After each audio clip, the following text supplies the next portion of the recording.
Hello YouTube, Jeff Kelly here.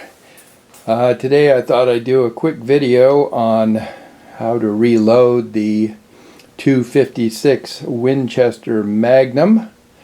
There's a picture of it right there. It's a neck down 357 Magnum case, and I'll show you what you need to do it, and then let's get started.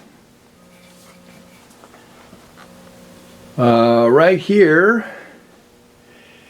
on the far left is a 11 millimeter socket, and that goes on the end of your drill at slow speed, and you need a torch, which is right there, and 7 seconds of turning in front of the torch flame is what you need to anneal the 357 brass cartridge, which I've done some right here, and you can see that they're annealed about halfway down. You don't want to get them annealed any further down than that. It weakens the case, but that'll make the brass more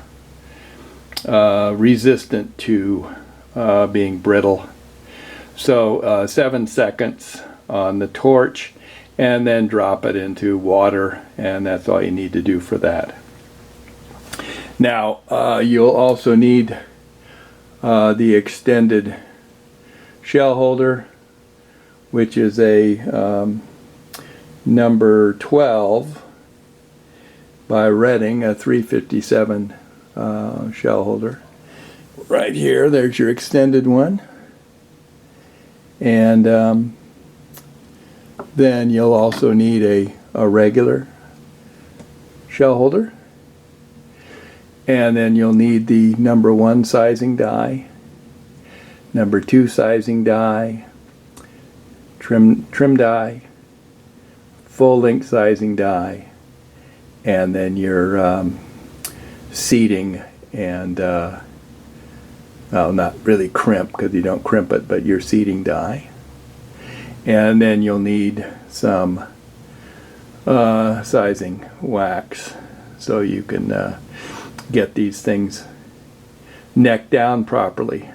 So let's take an annealed case and get it so where it fits the 25 caliber Hornady bullet, as you can see right there. That's a 60 grain flat point Hornady bullet. I think it's about $27 for 100 of them. So let's proceed. Okay, we've got the extended shell holder and the number 1 forming die.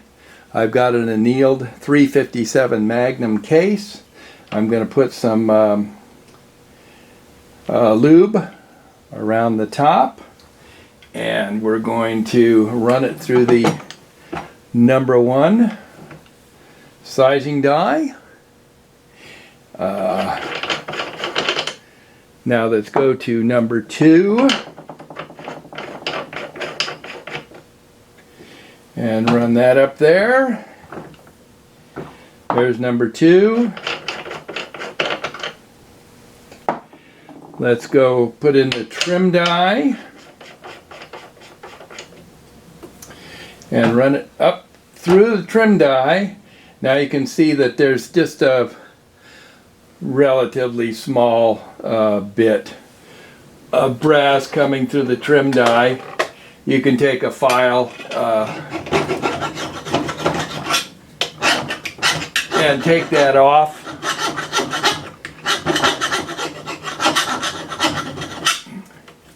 Make it easier for you to run through the your trimmer. And so there we have trim die, full length sizing die,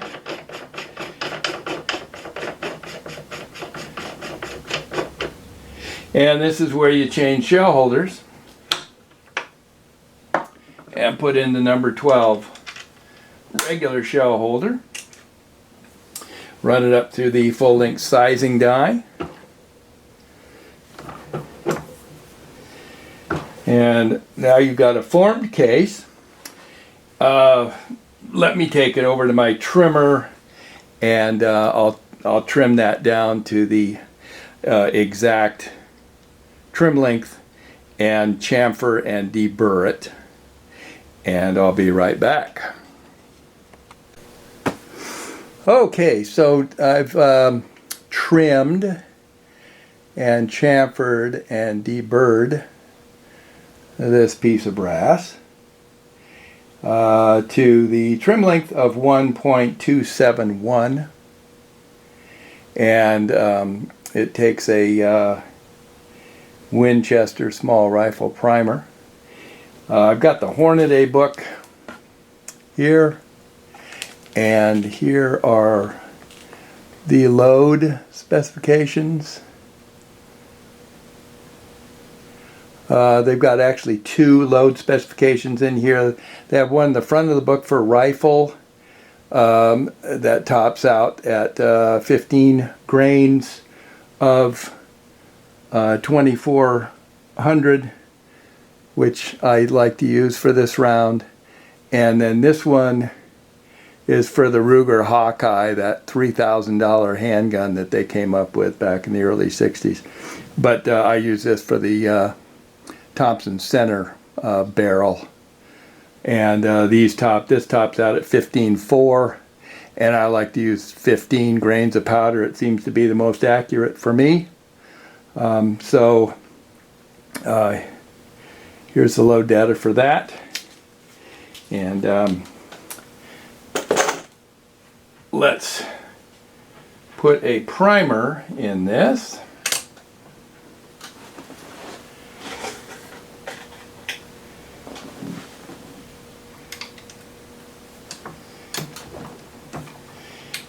And then let's put some 15 grains of powder in it.